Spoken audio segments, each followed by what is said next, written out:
Lloyd George quickly became the public face of the government. He would tour the country making speeches and meeting the people.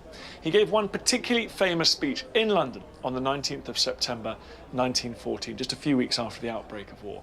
In that speech, he set out the government's case for war. He was an incredibly gifted orator. He'd learned his skills in the dissenting chapels of Cricketh. But on this particular night, he was nervous. He was worried that he wouldn't be able to play his audience, as he so usually did, like a violin. He rehearsed and rehearsed and was struggling to get the tone right.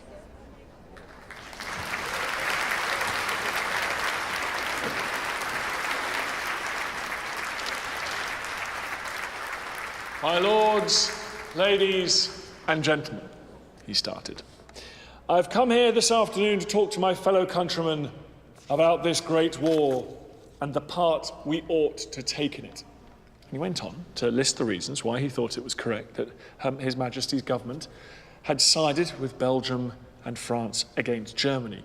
It's full of soaring rhetoric, it's wonderful stuff, but it also contains passages that would perhaps be more accessible for the man on the street, showing he had a real grasp of communicating in that era. He makes a joke. He just says that the Kaiser's troops are all 6'2", and the Kaiser's allies are all 6'2" nations.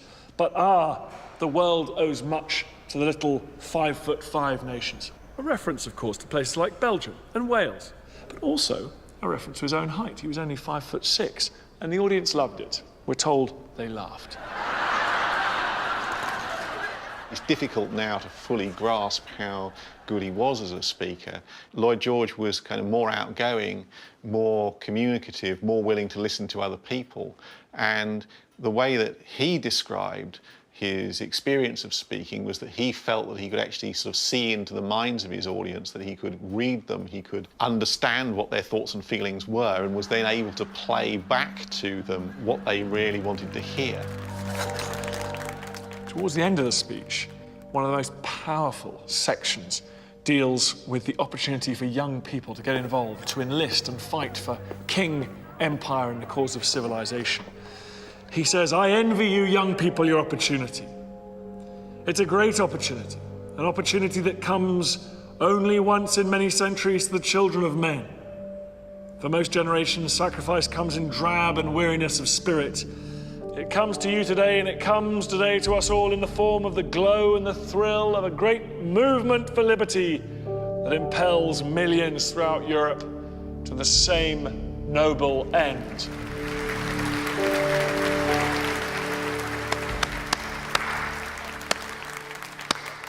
The speech did the job. It electrified the audience, the public, and even his cabinet colleagues. It was so popular that it was published as a pamphlet, and it sold hundreds of thousands. But not for the first time when it comes to politicians.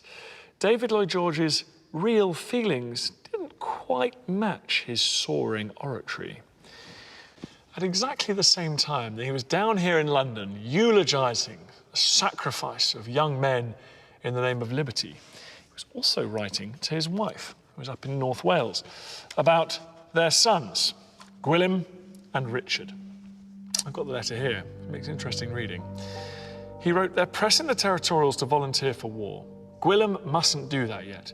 I'm dead against carrying on a war of conquest to crush Germany for the benefit of Russia. I'm not going to sacrifice my nice boy for that purpose. You must write, telling him he must on no account be bullied into volunteering abroad. Well, that is straightforward hypocrisy. Saying one thing in public and a very different thing in private. I can understand why he didn't want his sons to go and fight in the war, but it's pretty rich coming from a man who's encouraging everyone else to send their sons into harm's way.